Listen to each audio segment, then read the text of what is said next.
Yo, what's up guys? Welcome back to another epic all-original video. Now, if you watched my last tank video, you would know it did not go according to plan. The tracks got completely chewed up and it was clear that the drivetrain had some serious problems. So today, I'm going to completely rebuild the drivetrain, tracks, and basically everything except for the tank's body.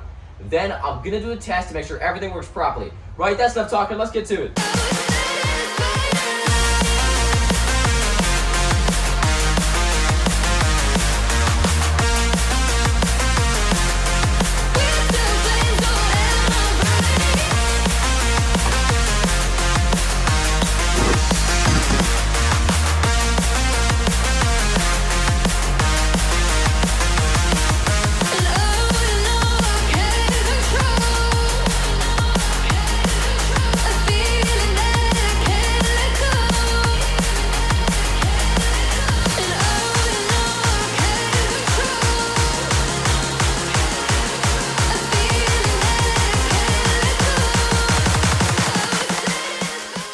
Alrighty, well it's been a few months and this thing is finally ready to drive again, so I'll take you through the improvements I've made to it. Alright, we'll start with the engine. So basically, if you look here, you can see there's a lot more metal here than there was last time, and quite a bit of that is this, the CVT. This is a continuously variable transmission, which acts as a clutch, but also changes gear ratios as the engine increases in RPM. This is a differential, and it allows me to turn the tank using braking. Now this is a massive upgrade over last time where I used gear shifters to shift the chain from an idler sprocket to a drive sprocket.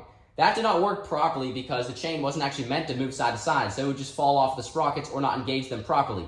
That also meant that I either had to go all or nothing on the tracks. There was no fine turning control. This allows for much finer control. These are the version 3 tracks. Now these are way stronger than version 1 and version 2. As you can see, they're held together by chain and bolts. Which hopefully means they won't get completely shredded like version 2 and version 1 both did. But I guess there's only one way to find out. Let's get to the test. This is a stack test because I don't really want to try and drive this thing yet if I don't know if it's actually gonna function to any sort of degree whatsoever. I need to make sure that I don't lock the brakes when I do this. Okay, it's not locked. Hopefully it has not just locked. Please don't. Okay, it has not locked, that's good. Basically to throttle down, I have to use this cord because I don't actually have a return spring on the engine throttle and it's really sticky. So for now, I'm just gonna pull this. Now, guys, if you guys are worried about carbon monoxide, don't worry, I have this. Now this mask over here is an extremely beefy mask and this is more than sufficient for what I'm doing here. Now basically, also I've got the 2 garage doors open and this is not a very large engine, so the exhaust is going to go backwards and it should just flow right out of the garage. So, no issues there. I'll do exactly what I did last time. No different. So there shouldn't be any problems with that, versus what I did last time. It should just be all the same. So we're just going to go ahead and do that. And yeah. This is the defining test of the entire project. So let's get it right, alright? We're all over it a tiny bit. Turn the engine on, please. Alrighty, here we go.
Everything. Oh my god! Did anything break? No, it looked awesome. Oh my gosh! It didn't break! It was really great. It didn't break! Alrighty, I cannot believe that just worked. That was awesome. Thank you so much to this guy for suggesting using a differential. It made a massive difference, as you guys could probably see. You might have also noticed that the CVT did actually engage too early, like right off the bat when I started the engine, because the tracks just, right when I started the engine, they just started going, which is not ideal. What's supposed to happen is you're supposed to start the engine and the CVT kind of acts like a clutch, so as you increase the throttle, the two sides kind of come in and grip that, that belt, and then that engages the tracks. That's not what happened. That's just because the spring was a little bit too strong, so before the next test, I'll replace it with a weaker one. Before the next test, I'm also going to replace the exhaust system on the engine with a custom one that will be built into the body of the tank, not just coming right out of the engine.